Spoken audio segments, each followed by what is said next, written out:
स्वागत है आपका अपने YouTube चैनल फार्मेसी ज्ञान पर।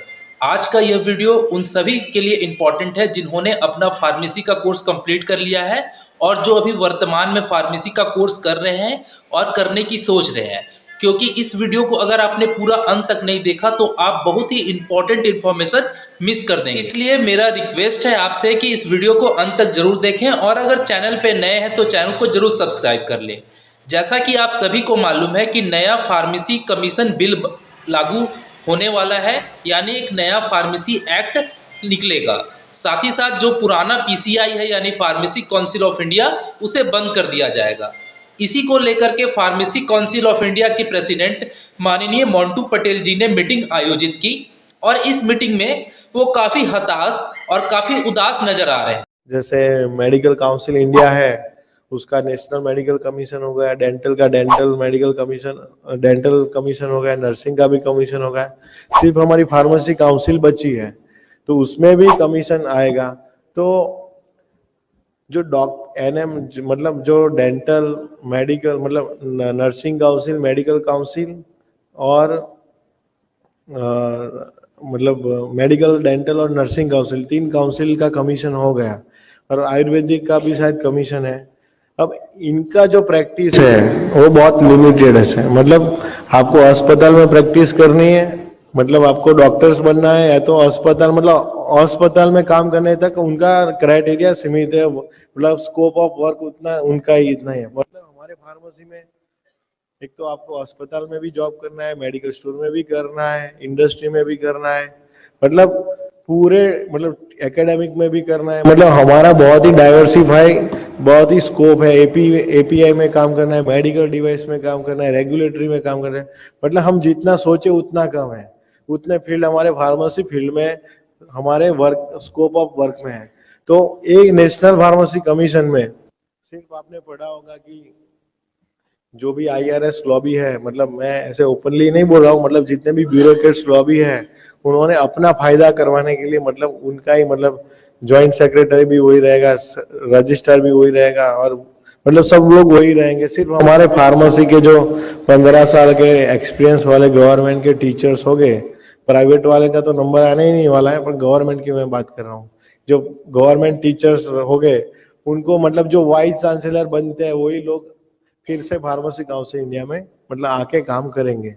अब आपको पता है कि ब्यूरोक्रेट्स के सामने हमारे टीचर्स क्या काम कर पाएंगे।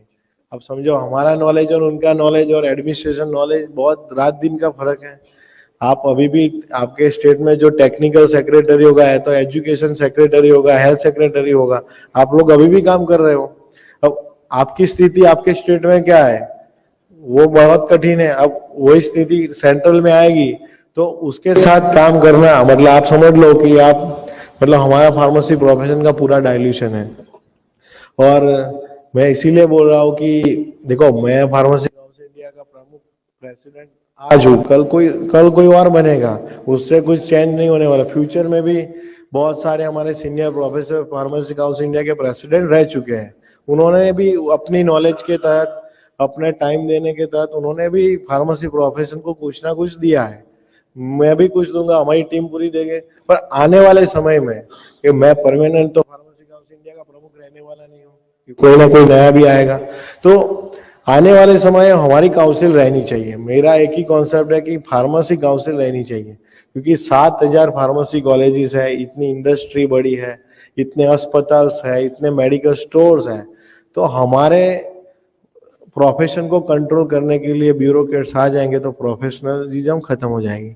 आपको पता है कि मेडिकल काउंसिल में एनएमसी आने के बाद उनकी हालत बहुत खराब हुई है, सबको पता है कि उनकी बातों से ऐसा लग रहा है कि अगर राष्ट्रीय फार्मेसी आयोग बना, प्रॉब्लम आ जाएगी फार्मासिस्ट के लिए, टीचर्स के लिए। लेकिन मैं आपको ये भी बता दूं कि राष्ट्रीय फार्मेसी आयोग को जब आप पढ़ोगे निकाल करके तो आपको वहाँ पर प्रिस्क्रिप्शंस राइट के बारे में जानकारी मिलेगी, वहाँ पर आपको पेनल्टी के बारे में जानकारी मिलेगी, वहाँ पर आपको एडमिशन के बारे में जानकारी मिलेगी। लेकिन वहाँ पे आपको एग्जिट एग्ज़ाम रेगुलेशन जो कि पीसीआई ने बनाया है उसकी जानकारी नहीं मिलेगी। यानी कि एग्जिट एग्ज़ाम नए फार्मेसी कानून जो बन रहा है, यानी जो फार्मेसी बिल है, राष्ट्रीय फार्मेसी आयोग का जो बिल है उसमें शामिल नहीं किया गया है। इससे शायद जो हमारे प्रेसिडेंट महोदय हैं उस चिंतित हैं, क्योंकि उन्होंने बहुत ही प्रयास करके एग्ज़िट एग्ज़ाम का जो रेगुलेशन है उसे बनाया था, और उसी को लेकर के उनके चेहरे पर काफ़ी मतलब एक तरह से खामोशी दिख रही है।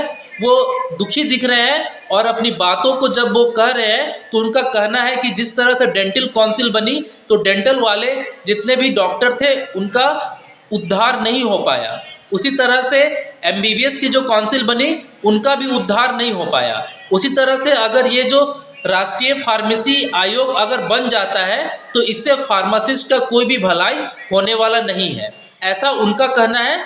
आप वीडियो के डिस्क्रिप्शन में जो लिंक है वो जो दिया हुआ है उसे आप वहाँ पे देख सकते हैं। तो मेरा ये कहना है कि आप एक बार उस राष्ट्रीय फार्मेसी आयोग का जो बिल है, भारत सरकार के स्वास्थ्य मंत्रालय के अंतर्गत जो वेबसाइट है वहाँ पे दिया हुआ है, उसे आप पढ़िए, और सजेशन मांगा गया है सजेशन दीजिए, और कमेंट, इस वीडियो के कमेंट में भी आप अपने सजेशन दीजिए कि आप क्या चाहते हैं। इसके अलावा आपके मन में कोई भी क्वेश्चन हो तो कमेंट बॉक्स में ज़रूर पूछिए। मिलते हैं नेक्स्ट वीडियो में, तब तक के लिए बाय बाय।